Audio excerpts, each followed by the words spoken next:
देखिए बहुत ही सेंसिटिव मामला है ये, हम सब जानते हैं। उस दिन जब आपदा भी आई, हम देख रहे हैं यहाँ से ऊपर से ड्रोन से भी हमने ऊपर जहाँ से चालू हुआ है ये जो स्लाइड है वो हमने इसको मॉनिटरिंग करी है। यहाँ पे हमारे को मौके पे क्लियरली दिख रहा है कि बहुत बड़े बड़े बोल्डर्स ये ब्लास्टिंग से ही हम लोग तोड़ पाएंगे। वो भी यहाँ पे करीब 6-7 की संख्या में बहुत बड़े साइज़ के बोल्डर्स यहाँ पे हैं। ताल जामन से छैनाघाट तक ये रोड के बीच में हमने देखा, जब आपदा आई थी उसी दिन पूरी टीम आ गई थी। 10 से ज़्यादा ऐसे स्पॉट थे जो कि कम्प्लीटली वॉश आउट हो रखे थे। तो हमारे इंजीनियर्स लगातार काम कर रहे हैं, लेकिन सबसे बड़ी समस्या जो हमारे को इस बीच आई वो ये आई कि हम यहाँ पे अभी तक मशीन नहीं पहुँच पाए हैं, बड़ी मशीन यहाँ तक नहीं आ पाई है। और उसका मेन कारण यही है कि रोड जहाँ जहाँ पे वॉश आउट हो गया था वहाँ पे लगातार पानी का फ्लो चलता जा रहा था, और लगातार पानी का फ्लो चल रहा था तो उसके बीच वहाँ पे काम करना भी बहुत डिफ़िकल्ट था। लेकिन बहुत ही बहादुरी से वहाँ पे सभी जेसीबी ऑपरेटर्स ने मिलकर जितना मार्ग अभी तक खोला है बहुत बहादुरी से खोला है। हमारी एसडीआरएफ की टीम, एनडीआरएफ की टीम लोग यहाँ रोज़ यहाँ पे आ रही है, लेकिन आप मौके पर अगर देखेंगे तो बहुत ज़्यादा मलबा आ रखा है। मैनुअली इसको करना असंभव है। फॉर्चुनेटली हमारे को एक जेसीबी यहाँ पे थोड़ा ऊपर की तरफ थी, वो हमने यहाँ पे स्टेशन कर रखी है। लेकिन इस जेसीबी का एक तो साइज़ छोटा है और अकेली जेसीबी है। यहाँ पे जब ये जेसीबी शुरुआती दिनों में काम कर रही थी तो मलबा इतना ज़्यादा था, मलबे में इतना दलदल था कि जेसीबी भी मलबे के अंदर चल जा रही थी। काम करना बहुत डिफिकल्ट था। जैसे जैसे पानी भी थोड़ा एवेपोरेट हुआ है और धीरे धीरे जेसीबी ने अपना रास्ता बनाया है, तो हमने मलबे का खुदान चालू किया है। अच्छी बात यह है कि अब हमारे को जो यहाँ पे दुकानें थी, कुछ जहाँ पे लोग रहते थे, होटल थे, ढाबे थे, उनके कुछ कुछ पार्ट्स मिलना हमारे को चालू हो गए हैं।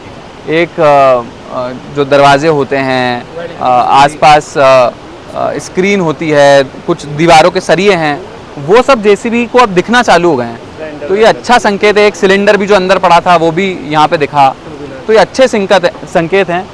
आप लोग बता रहे हैं एक 2 व्हीलर भी यहाँ पे, स्कूटी शायद थी, वो भी यहाँ पे मिल गई। तो ये सब अच्छे संकेत है। इसका मतलब कहीं ना कहीं उसी लेवल पे, उसी के आसपास अगर जो हमारे लापता व्यक्ति यहाँ पे हैं वो भी कहीं ना कहीं उनकी अगर बॉडी मिलेगी तो यहीं पे मिलेगी। देखिए विषम परिस्थिति है इस टाइम पे। मैं जो लोग यहाँ पे काम कर रहे हैं मैं यही कह सकता हूँ बहुत हिम्मत के साथ उन्होंने शुरुआती 7-8 दिन काम किया। हमारी टीम तो यहाँ पे आ ही रही थी, पुलिस की टीम भी लगातार यहाँ पे आ रही थी। आज ताल जामन क्षेत्र में भारत सरकार से भी टीम आई, निरीक्षण उन्होंने पूरे क्षेत्र का किया है। मेन उद्देश्य यही था कि ढंग से समझें कि पूरे क्षेत्र में जो पूरा वसुधार क्षेत्र है, उछोला से लेकर छैनाघाट हो गया, ताल जामन, बगड़, तो ये सारी जगह पे इतना सारा जो डैमेज हुआ है उसको खुद भारत सरकार की टीम ने देखा, और उद्देश्य यही था कि अब आगे क्या करना है। तो आगे कोशिश की जा रही है। माननीय मुख्यमंत्री जी ने भी हमारे को बोला है कि एक स्पेशल पैकेज के लिए यहाँ पे हम पूरी अच्छा एस्टिमेट बना के दें।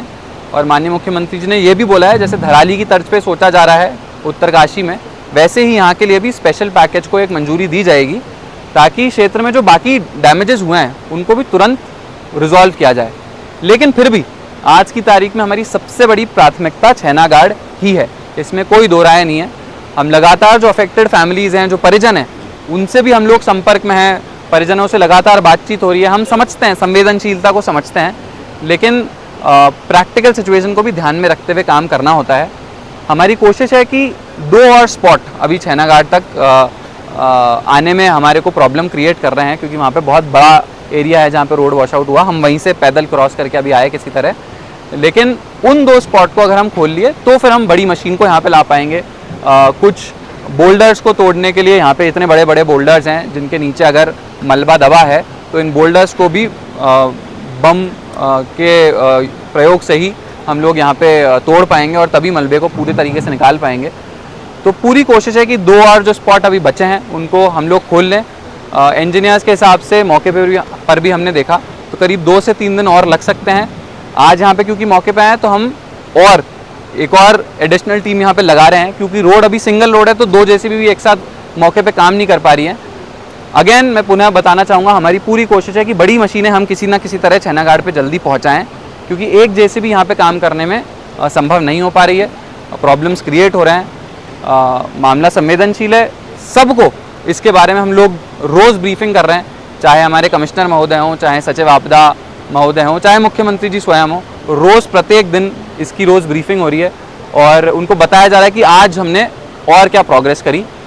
टीम को निर्देश है कि जैसे ही सूरज की पहली किरण निकले सुबह 5:30-6 बजे से रात को 6, साढ़े 6, 7 बजे तक, जब तक उजाला रहता है तब तक लगातार क्षेत्र में जितना काम संभव हो उतना करते रहें और हम लोग इसको बहुत अच्छे से मॉनिटर भी कर रहे हैं। सबसे अच्छी बात है कि क्षेत्रीय जो सब लोग हैं, जो भी जनप्रतिनिधिगण हैं, सभी लोग, जो भी नागरिकगण भी हैं, वो भी हमारे को बहुत अच्छे से सहयोग प्रदान कर रहे हैं। आगे भी जब तक हमारा पूरा काम नहीं हो जाता तो सभी लोगों के सहयोग की बहुत हमें भी अपेक्षा होगी और मैं उम्मीद करूंगा सब लोग साथ में मिलके हमारी टीम के साथ ये सारे जो डैमेजेस हुए हैं इसको फटाफट से रिजॉल्व कर पाएंगे।